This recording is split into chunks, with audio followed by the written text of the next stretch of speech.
Еврорадио.ФМ. Вітаю ўсіх слухачоў Еўрарадыо. Студыі для вас працуе Зміцер Лукашук. Гэта сумесны стрым Еўрарадыо і яе прамовы. Як звычайна, нас можна і слухаць, і глядзець праз аккаунты Еўрарадыо ў сацыяльных сетках. Facebook, Одноклассники, ВКонтакте, на канале YouTube.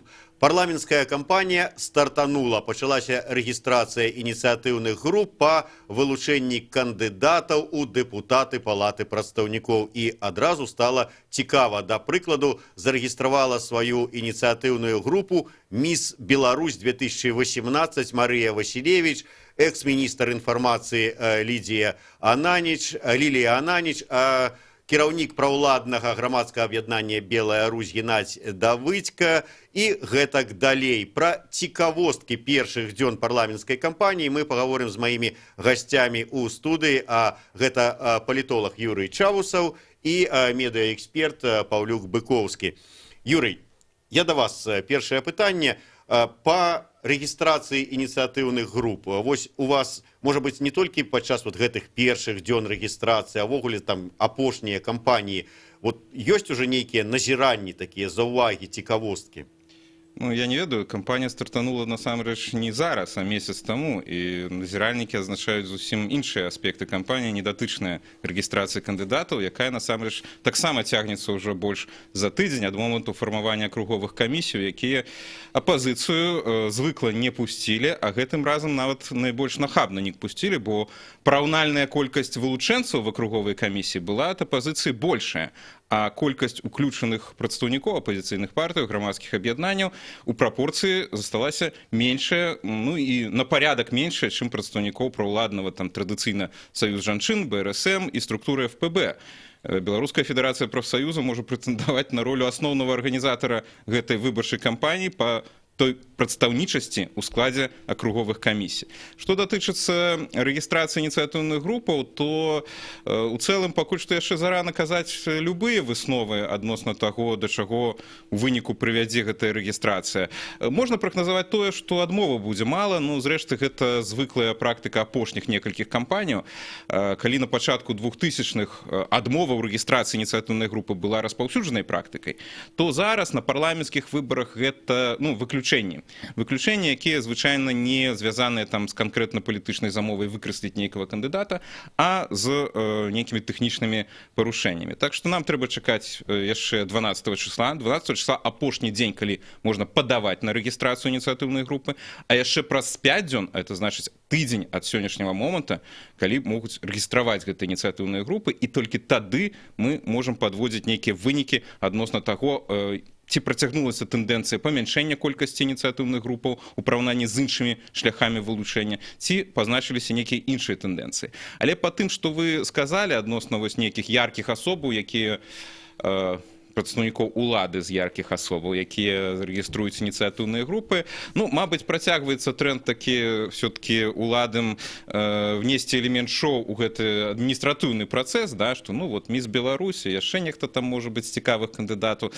Раней спадар Крыжанеўскі на гэтым попрышы трудзіўся, а можа быць, зараз будзе яшчэ хтосьці з цікавых такіх людзей, якія расцвецяць выбарчую кампанію з праўладнага боку, што прыхавае вось такі адміністратыўны характар гэтага працэса з палітычнага пункту гледжання. Але зноў-такі будзем глядзець, да якіх вынікаў гэта прывядзе. Што найбольш цікава можа быць праз тыдзень, да? Это калі мы паглядзім на спіс ініцыятыўных групаў і зафіксуем там шэраг акругаў, дзе відавочнага фаварыта ад улады не будзе заўважна.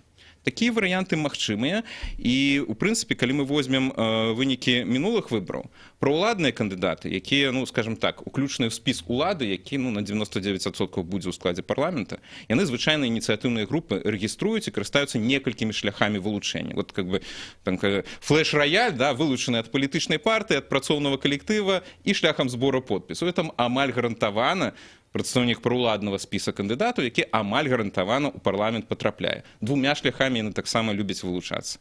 Але калі, ну, напрыклад, няма такіх кандыдатаў, ці не будзе відавочнага фаварыта, это будзе галоўная інтрыга вынікаў рэгістрацыі ініцыятыўных групаў, якую мы можам пабачыць праз тыдзень.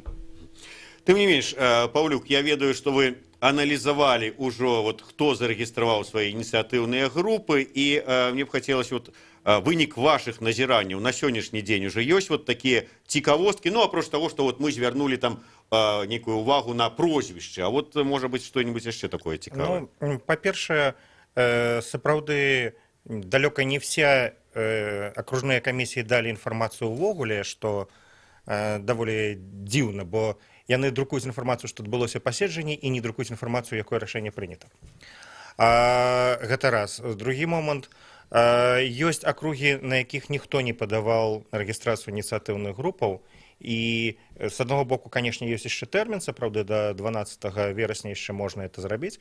З другого боку, паколькі ў нас палата прадстаўнікоў пераважна беспартыйная, і паколькі не все кандыдаты вылучаюцца ад працоўных калектываў, то трэба збіраць подпісы на большасці акругаў. І вось тое, што такіх акругаў даволі шмат, дзе няма ніводнага німоднай ініцыятыўнай групы, а ўжо так скажем, палова тэрміна на збор подпісаў можа прайсці да таго моманту, пакуль будзе зарэгістравана эта ініцыятыўная група. Ну, гэта, паказвае, наколькі гэта ўсё ж такі умоўныя кампаніі, наколькі это несур'ёзна да гэтага ставіцца. Гэта паказвае, наколькі гэта кампанія адміністратыўная. Хто працаваў у дзяржаўным апараце, ведае, што калі вось пазначаны апошні тэрмін дачы адказу на скаргу ці прыняцця нейкага рашэння, чыноўнік прыме рашэнне ў гэты апошні тэрмін. Так і з рэгістрацыяй ініцыятыўных групаў. Спушчана ўказанне рэгістраваць, тэрмін в календары да 12-го падаваць.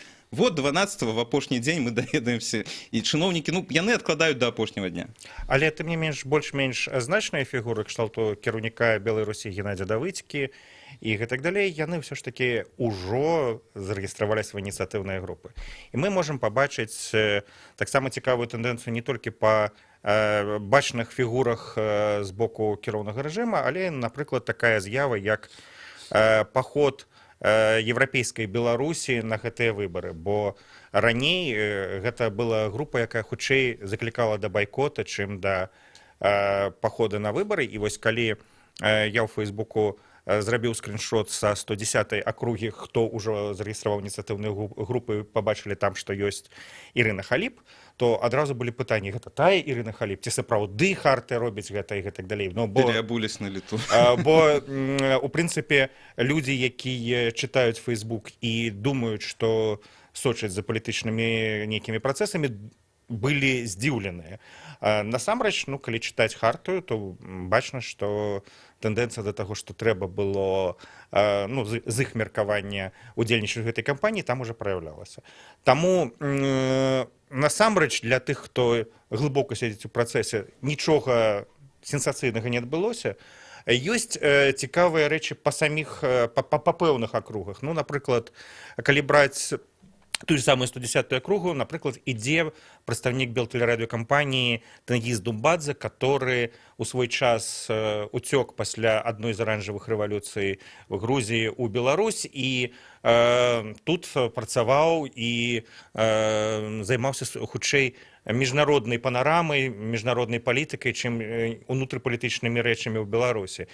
І тут раптам аказалася, што яму цікава ісці ў палату прадстаўнікоў. Вы прагназуеце, што ён будзе праўладным кандыдатам? Я не прадказваю, што ён будзе праўладным кандыдатам. Я кажу, што прадстаўнік белтэлерадыёкампаніі, якія звычайна працуюць у дзяржаўным рэчышчы прапаганды, раптам удзельнічае ў такой кампаніі. Але чаму гэта цікава? Прадстаўнікі дзяржаўных СМІ перыядычна і часцей за ўсё удзельнічаюць. Гэта цікава з той прычыны, што гэта дзяржаўны сектар, і яны звычайна ўсё ж такі не ўдзельнічаюць у кампаніі, калі іх пра гэта не просяць.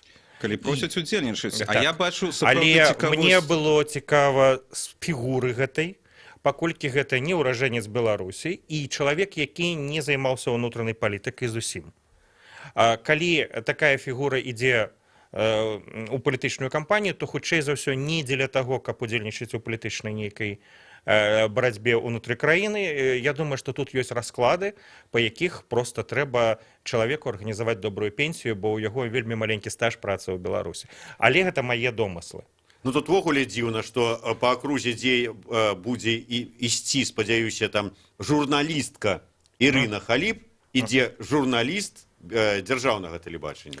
Ну, гэта Не знайшлі журналісткі з прозвішчам Халіп у дзяржаўных СМІ. Ну, гэта можа быць і супадзеннем, бо насамрэч на такім этапе яшчэ не все пралічваецца, бо я размаўляў з некаторымі людзьмі, якія падавалі дакументы, яны падавалі дакументы, не ведаючы, хто будзе ісці па гэтай акрузе. І камісія, людзі, якія працуюць в камісіі, былі таксама здзіўленыя, даведаўшыся. Ну, то бок, на ўсіх этапах это все не пралічваецца. Это все ж таки не настолькі дакладная, спрагназаваная сістэма. То бок, напэўна, ёсць спісы тых, хто мусіць прайсці, але это не значыць, што пра гэтыя спісы ведаюць іншыя ўдзельнікі гэтага забега на гэтай акрузе. Таксама цікава і вельмі дзіўным выглядае тое, што на 105-й акрузе ідзе Святлана Любецкая з Вярхоўнага суда Рэспублікі Беларусь. Даволі рэдка людзі, якія дайшлі да пасады Вярхоўнага суда, удзельнічаюць у такіх кампаніях. Я не кажу, што суддзяў няма, у гэтым скліканні ёсць суддзі, і сярод ініцыятыўных групаў ёсць і кіраўнікі раённых судоў і так далей, але Вярхоўны суд — это даволі цікава, даволі незвычайна для выбарчай кампаніі. Канешне, у нас былі кампаніі, у якіх удзельнічалі і намеснік генеральнага пракурора, і інспектар прэзідэнта па пэўнай вобласці, але яны звычайна ішлі на выбары, ведаючы, што ў іх ёсць пэўная праблема, і вось маглі трапіць, не дайсці да рэгістрацыі кандыдатам, бо іх маглі трапіць пад крымінальную справу. Такія прэцэдэнты былі на мінулых кампаніях.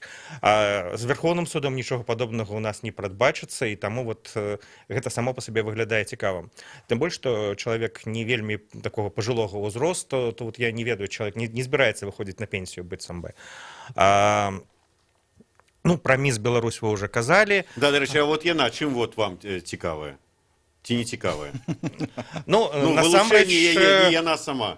Насамрэч, па гэтай акрузе была іншая прадстаўніца, правда, не белтэлерадыёкампаніі, але беларускай поп-культуры, якой зараз вот я не бачу ў спісах. Вы зараз пра Ірыну Дарафееву. Так. Таму ўзнікае пытанне, ну, чаму гэтыя фігуры памяняліся.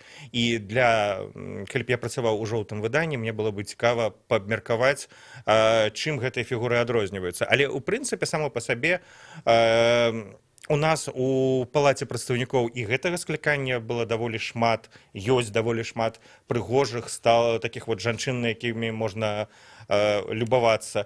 І калі з'явіцца яшчэ адна, напэўна, гэта прынцыпова не памяняе расклады. А вылучэнне экс-міністра інфармацыі Ліліі Ананіч? Ну, тут можна рабіць пэўныя такія разважанні, ці зараз знаходзіцца яна в абойме, ці сапраўды яна мае адміністрацыйную вагу. Так, яна пазначыла, што яна працуе намеснікам кіраўніка Саюза жанчын. Гэта пасада, якая не мае вельмі вялікай вагі, але з другого боку маюць значэнне ў тым ліку і тое, з кім яна можа сустрэцца, да каго яна можа дагрукацца.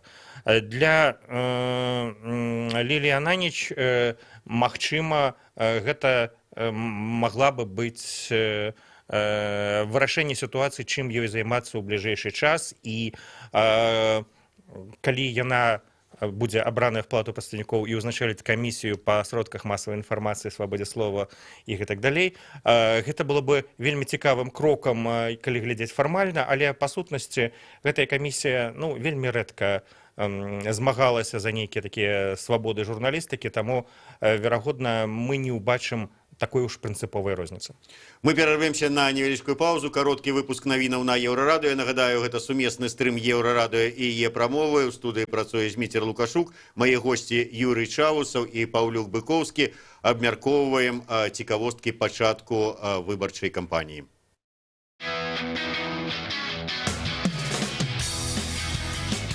Еўрарадыё. Мы першае рок-радыё Беларусі. Самыя свежыя навіны і аналітыка, музыка і крытыка. Мы незалежная крыніца інфармацыі ў тваім рэальным жыцці і ў інтэрнэт-прасторы. 24 гадзіны на суткі нас можна знайсці на старонцы еўрарадыё.фм.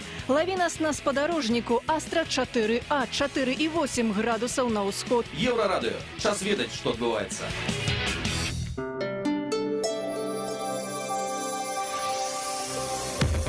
Еўрарадыё. Час ведаць, што адбываецца. Кароткі выпуск навінаў, пры мікрафоне Ліза Кучаравая. Вітаю. Рэжысёр Олег Сянцоў і анархіст Александр Кольченко даюць першую прэс-канферэнцыю ў Кіеве пасля вызвалення з расійскай турмы. Сянцоў заявіў, што мае намер займацца двума цудоўнымі рэчамі на гэтай зямлі – здымаць кіно і жыць. Кольченко адзначыў, што пакуль не мае ніякіх планаў, у бліжэйшы час хоча адпачыць і адаптавацца. Нагадаем, што 7 верасня Расія і Украіна правялі абмен зняволенымі. З расійскага палону вярнуліся 35 украінцаў, сярод якіх 24 маракі, захоплены ў Керчэнскім праліве, а таксама людзі, якія міжнародныя супольнасці палічылі палітзняволенымі. Інфармацыя пра прэс-канферэнцыю аднаўляецца на еўрарадыё.фм. Онлайн-трансляцыю таксама можна глядзець на нашай старонцы ў інтэрнэце. Дым на даху новабудоўлі каля станцыі метро Пятроўшчына заўважылі сёння ў дзень мінакі.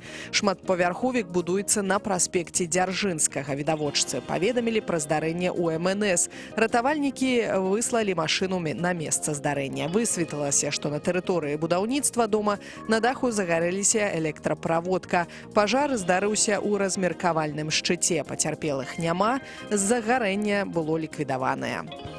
Згодна з новым указам нумар 329 беларускія спартоўцы, якія выступаюць за замежныя зборныя, мусяць вярнуць дзяржаве грошы за падрыхтоўку. Таксама гэты дакумент прадугледжвае, што падчас спартыўных спаборніцтваў наймальнікі спартоўцаў мусяць вызваляць іх ад працы з захаваннем заробкаў. Больш інфармацыі чытайце на еўрарадыё.фм і заставайцеся разам з намі.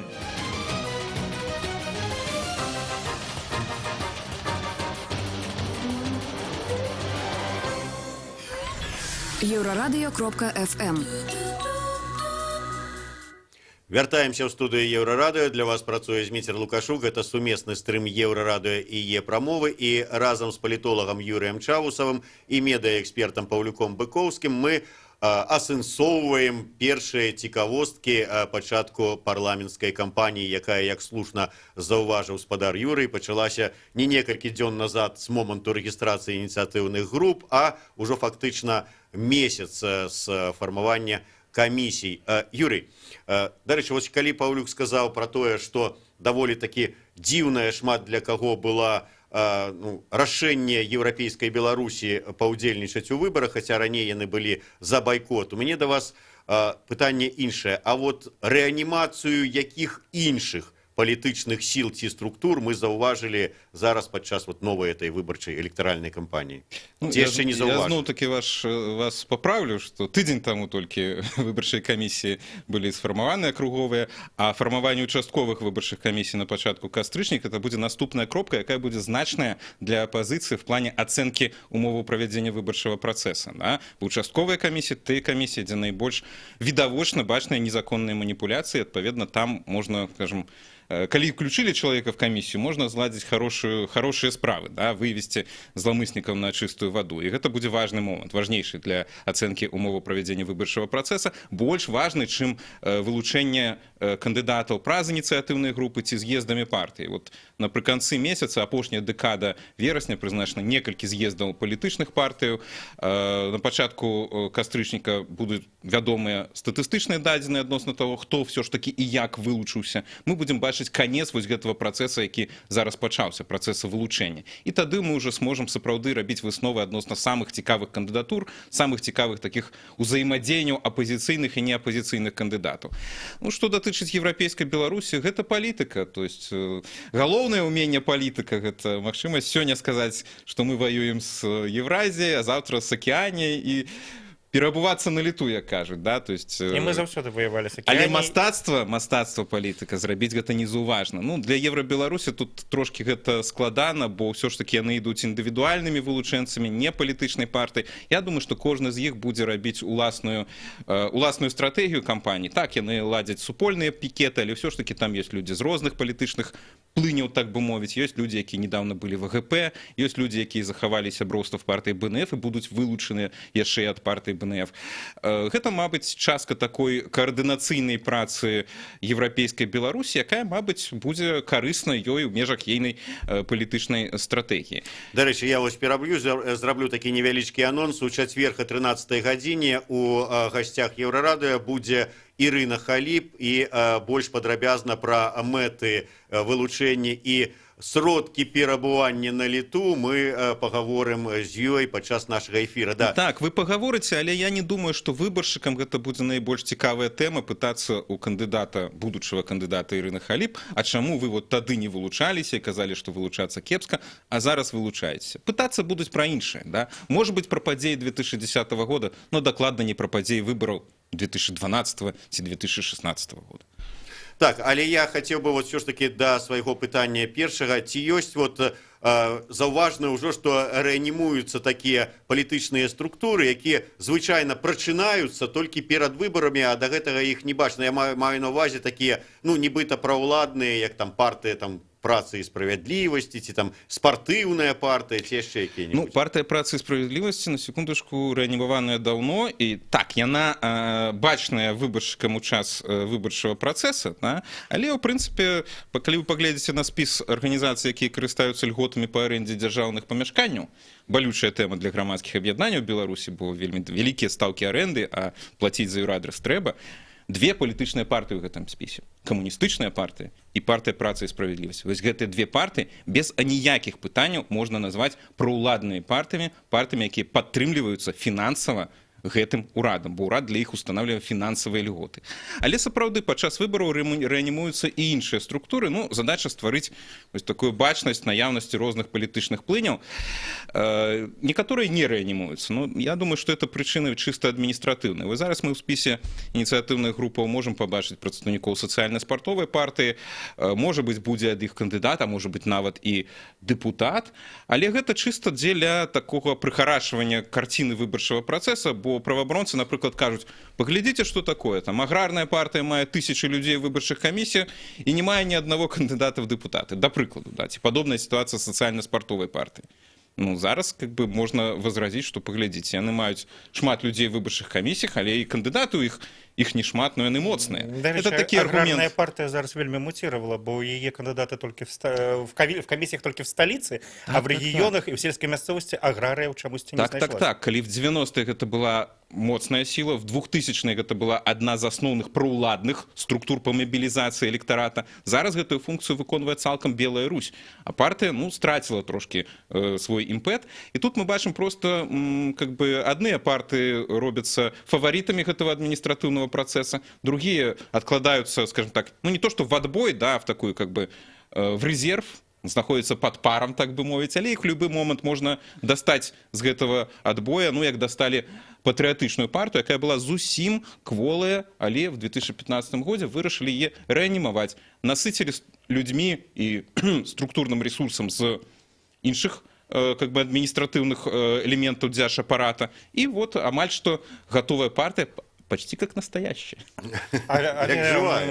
Але депутат ад палаты прадстаўнікоў ад гэтай партыі, яна ж адначасова з'яўляецца сябрам Белай Русі, і калі паглядзець актыўнасць, то мы больш можам убачыць, што ёсць актыўнасць Белай Русі, і паміж выбарамі мы не асабліва бачым актыўнасць патрыятычнай партыі. Безумоўна, партыі, нават калі ім даюць квоту у некалькі дэпутатаў, ці дастаткова вялікую, як камуністычнай партыі, гэта нерэальныя партыі. Яны не праводзяць партыйную палітыку. Рэальныя структуры, якія арганізуюць выбары, і нават вызначаюць, маюць вялікую вагу ў палітычнай гульні ўнутры дзяржапарата, гэта структуры, якія не ёсць партыі. Гэта ФПБ, гэта ў нейкай ступені БРСМ і гэта Белая Русь. астатнія структуры граюць дапаможную ролю, і в гэтым сэнсе роля камуністычнай партыі, няхай мяне прабачаць прыхільнікі камуністычнай ідэалогіі, але роля гэтай партыі такая ж, як саюза жанчын. Да? Яны праводзяць пэўных кандыдатаў, ствараюць бачнасць, но не ўплываюць на палітычны працэс. Не лабіююць прадстаўнікі кампартыі сваі праграмныя бальшавіцкія палажэнні пры ажыццяўленні сваёй дзейнасці ў якасці парламентароў. Ну, ім нават не далі ўтварыць дэпутацкую групу, бо іх меней, чым мінімальная колькасць для ўтварэння дэпутацкай групы, а гэта тое, што ў нас фармальна можа замяняць фракцыю ў палаце прадстаўнікоў. Дарэчы, Паўлюк, мне от ўсё ж таки цікава, калі правильно сказаў Юраш про то, што самыя цікавыя кандыдаты будуць тыя, хто пойдуць там ад вылучэння збора подпісаў і ад працоўных калектываў і гэтак далей. Але вот на сённяшні дзень, вот скажем, ужо ініцыятыўная група таго ж самага Давыдзькі, кіраўніка Белай Русі, зарэгістраваная. Ужо нават прагучалі пэўныя такія каментары, што ёсць інфармацыя дакладная і правераная, што гэта новы спікер будучага парламенту. Тым не менш, вот ужо па сёння па спісе, калі глядзець тых, хто свае ініцыятыўныя групы зарэгістраваў, можна так сказаць, што вот хутчэй за ўсё, ну, як журналісты любяць спрагназаваць, хто на пэўнай акрузе ўжо фактычна на іх па іх меркаванні будзе дэпутатам. Вот сёння ўжо можна так прагназаваць? Ну, на некаторых акругах это сапраўды можна рабіць, хаця мы не ведаем усіх картаў, бо сапраўды будуць дадавацца яшчэ. Але ёсць акругі, дзе асабліва ніхто дадавацца не будзе. Это пераважна рэгіянальныя такія сельскія акругі, дзе калі больш за аднаго кандыдата, то ўжо і добра. Ёсць, акрамя таго, калі казаць, што ўжо дакладна, што Давыдзька будзе спікерам палаты прадстаўнікоў, то якая роля будзе ў Владзіміра Андрэйчынка, які таксама ідзе на гэтых выбарах, цяперашні спікер палаты прадстаўнікоў, ён будзе намеснікам у Давыдзькі? Я не ведаю. Мне падаецца, што гэтыя разважанні ўсё ж такі не звязаныя з наяўнасцю інфармацыі і адміністрацыйнай вагой гэтых асобаў. Хутчэй за ўсё, я думаю, што карціна крышачку больш складаная. Ёсць яшчэ і такія рэчы, ну вось шмат хто зараз вельмі усхваляваны законам аб адтэрміноўках ад службы ў войску, вось гэтымі зменамі, якія зараз захапілі прызыў.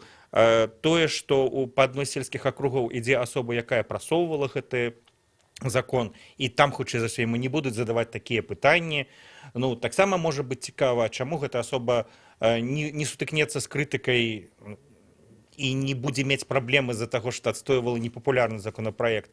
Ну, таму што, хутчэй за ўсё, выбаршчыкі не суадносяць тое, што робіцца... Конечно, все вырашае воля выбаршчыкаў. Так.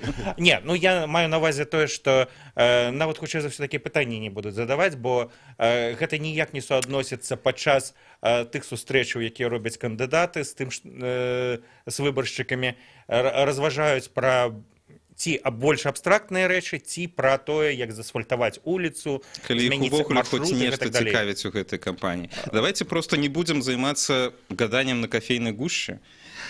Інтрыга гэтых выбараў не ў тым, Давыдзьку прызначыць ці не Давыдзьку. На той акрузе, на кожнай акрузе будзе вызначаны фаварыт, і гэты фаварыт вызначаны адміністрацыяй прэзідэнта. Інтрыга ў чым? Ці прапусцяць у парламент прадстаўнікоў, так бы мовіць, альтэрнатыўнага грамадства, прадстаўнікоў некантраляваных уладай, як было асноўным нечаканым вынікам 2016 года. Ну і для мяне, як для чалавека, які назірае за выбарчым працэсам, інтрыга рэальная яўка. Інтрыга, наколькі тыя лічбы, якія будуць агучвацца, будуць супадаць з тым, што сапраўды ёсць у грамадстве. Ці прыходзяць людзі на выбары, ці сапраўды участкі стаяць пустыя, і это азначае, што людзям гэты адміністратыўны працэс пад назвай выбары не цікавы. Вот для мяне гэта найбольш цікавыя моманты, а не пытанне прабачце, Давыдзька, ці міс Беларусь, ці хтосьці іншы. Яны ў гэтым сэнсе аднолькавыя карты в адной калодзе. Ну, я тут не згодны.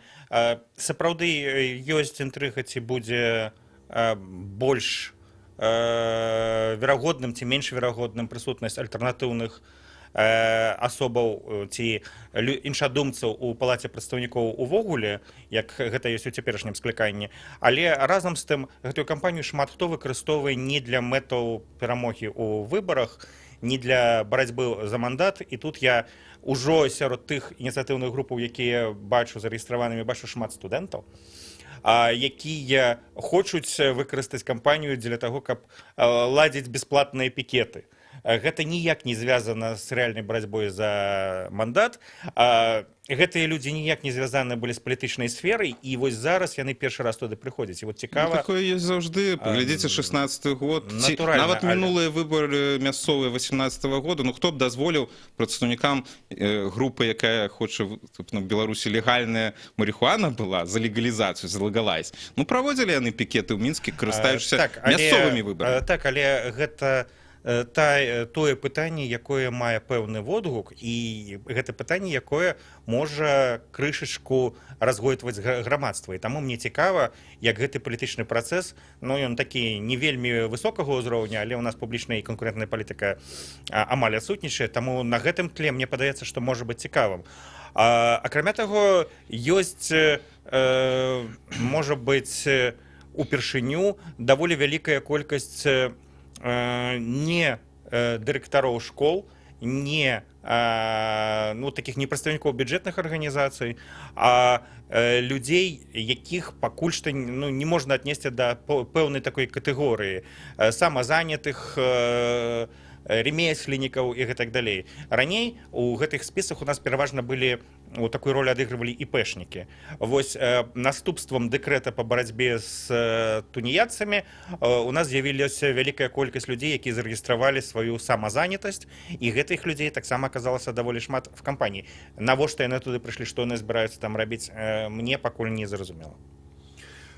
Вірась, вот мяне да вас пытанне, як ўсё ж такі да аналітыка і палітолага. Вы сапраўды вельмі важнае адзначылі момант пра тое, ці будзе у наступным складзе парламента прадстаўнік хаця бы там нейкія прадстаўнікі дэмакратычных сіл, вот як у папярэднім там Анісім і Канапацкая у гэтым.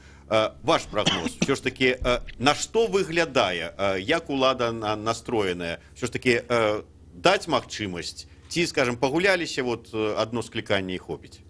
Ну, насамрэч, гэта сур'ёзнае пытанне, якое, скажем так, трошки выходзіць за плоскасць тых праблемаў, якія мы абмяркоўвалі в плане таго, там, хто там якую ініцыятыўную групу падаў, ці ёсць там прадстаўнікі розных прафесій ці розных сацыяльных груп. У Беларусі апошняе, можа быць, дзесяцігоддзя ідзе такая стратэгія улады на пабудову таго, што называецца карпаратывісцкай сістэмай прадстаўніцтва. І наяўнасць у парламенце Анісім і Канапацкай гэта не толькі такая саступка захаду, маўляў, вот глядзіце, у нас все ж таки ёсць апазіцыя, яна нават парламенцкая. Задача Лукашэнкі, задача сістэмы, якую васабляе Лукашенко, каб з яе не было цалкам выключаных элементаў, якія могуць прадстаўляць для яе пагрозу. Умоўна кажучы, важна, каб гэтую сістэму, не Лукашенко персанальна, а сістэму прызнавалі і прадстаўнікі і левыя, і правыя, і патрыёты, і прарасійскі настроеныя казакі, і жанчыны, і моладзь, і астатнія. І прыгожыя жанчыны в парламенце таксама засядаюць і падтрымліваюць ініцыятывы, якія выходзяць з адміністрацыі прэзідэнта. І спадарня Анісім, прадстаўніца беларускамоўнай часткі насельніцтва, да, яна выступае ў якасці апазіцыі, але наяўнасць яе ў парламенце азначае легітымнасць той сістэмы ўлады, якая ў Беларусі усталяваная, крытыкуецца в частностях, но не адкідаецца цалкам. Спадарня Канапацкая тоже прадстаўлена не проста ў якасці прадстаўніка аб'яднанай грамадзянскай партыі. Не хочу нічога кепскага сказаць пра АГП, замечательная партыя, но я подозрюю, што яна хутчэй прадстаўлена ў якасці прадстаўніка бізнеса, прадстаўніка ліберальна настроенай часткі беларускага бізнеса. Пабачым, ці будзе в парламенце айцішнік. Я прагназую, што ў нейкай ступені тое прадстаўніцтва в парламенце тых груп, якія важныя для гэтай сістэмы, яно будзе. І ў гэтым сэнсе беларускі парламент все больш і больш па сваёй канструкцыі пачынае нагадваць Верховны Савет яшчэ тых савецкіх часоў. Да? Там не толькі 1/3 жанчын павінна быць, там павінны быць сацыяльныя групы і тыя галіны індустрыі, да, часткі беларускай эканомікі, якія складаюць ейную аснову.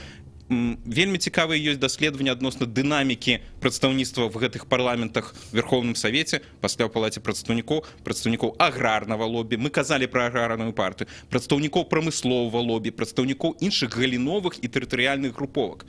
Гэта тое, што сапраўды можа служыць адлюстраваннем дзяржаўнай палітыкі не ў сэнсе канструявання канкрэтна гэтага складу парламента, а ў цэлым канструявання палітычнай сістэмы ў Беларусі. Дзякуй вялікі. Я нагадаю, што гэта быў сумесны стрым еўрарадыё і е-прамовы разам з палітолагам Юрыем Чаусавым і медыаэкспертам Паўліком Быкоўскім. Мы спрабавалі асэнсаваць ўсё ж такі, што адбываецца зараз падчас ужо выбарчай парламенцкай кампаніі. Мы будзем працягваць уважліва сачыць за тым, хто рэгіструецца, ад каго рэгіструецца, як рэгіструецца, як будуць фармавацца далей там камісіі, як будзе праходзіць галасаванне і гэтак далей. І думаю, што не адзін раз яшчэ сустрэнемся з маімі паважанымі экспертамі ў студыі. Дзякуй вялікі. Слухайце і глядзіце Еўрарадыё.